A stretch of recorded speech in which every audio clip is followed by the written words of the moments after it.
Hello guys, welcome to my new postpartum series का video which is about everything about my cesarean C-section recovery and my postpartum recovery 45 days में क्या क्या हुआ और मैंने क्या क्या किया, मैं कैसे बर्थ ट्रॉमा से मैंने रिकवर किया, मैं सब कुछ हर एक चीज़ के ऊपर थोड़ा थोड़ा करके पॉइंट्स में बात करूँगी।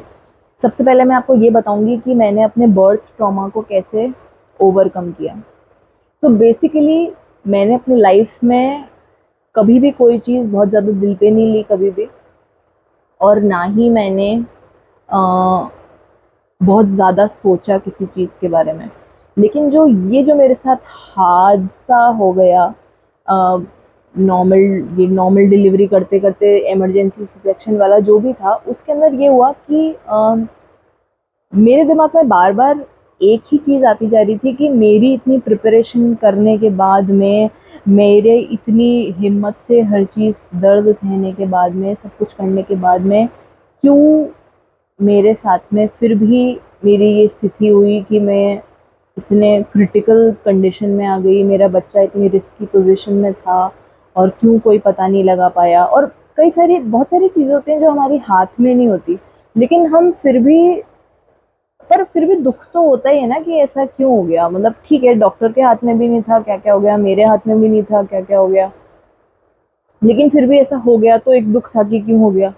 तो अब मैं जितना ज़्यादा उसके बारे में सोचती जा रही थी, मुझे उतना ही ज़्यादा मैं मतलब इस चीज़ के बारे में मैंने बात करना बंद कर दिया था। एकदम से मैं ब्लैंक हो गई थी कि मैं किसी से डिस्कस ही नहीं करूँगी कि मेरे दिमाग में क्या चल रहा है इससे रिलेटेड। तो ठीक है, मैं बस फ्लो के साथ चल रही थी, अपना जो भी था सारा काम कर रही थी, सब कुछ कर रही थी, लेकिन मैं इस बारे में बात नहीं कर रही थी कि मेरे को किस चीज़ का दुख है। बच्चा आया है घर में, ये तो बहुत खुशी की बात है। कोई मैं किसी से कैसे बात करूं कि यार मेरे को थोड़ा सा दुख भी है, और किस बात का दुख है भाई? तुम ठीक हो, बच्चा ठीक है, बाहर आ गया, किस बात का दुख है? तो लेकिन वो चीज़ दिमाग में आपके बैक ऑफ द माइंड चलती रहती है, और ये बहुत घातक साबित हो सकता है आपके लिए। एक लंबे समय, एक लॉन्ग टर्म सिचुएशन के लिए बहुत घातक चीज़ है ये। सो बेसिकली जब जब एक हफ्ता हो गया मेरे इस पूरी सिचुएशन को, और जब मैंने अपनी डॉक्टर से बात करी इस बारे में, तो उन्होंने जब मुझे सारी काउंसलिंग दी, मैंने इन सब के बारे में आपको एक अलग से वीडियो में बता दिया है कि उन्होंने मुझे क्या क्या बताया मेरी सिचुएशन के बारे में। तो जब ये सारी बात हो गई तो मैंने खुद को ये समझाया कि सबसे ज़्यादा इम्पोर्टेंट क्या था कि बच्चा ठीक है, इससे ज़्यादा इम्पोर्टेंट कुछ नहीं है। तू ठीक है, बच्चा ठीक है, तो फिर ठीक है, कुछ चीज़ें अपने हाथ में नहीं होती, और एक्सेप्ट कर इस चीज़ को और मूव ऑन कर जा।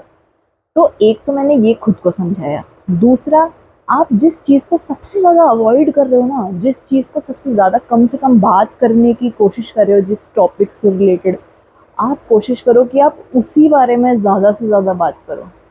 अगर मुझे दुख था कि ऐसा क्यों हुआ, तो मैं बार बार इसी से रिलेटेड बात करूँगी कि क्यों हुआ मेरे साथ ऐसा।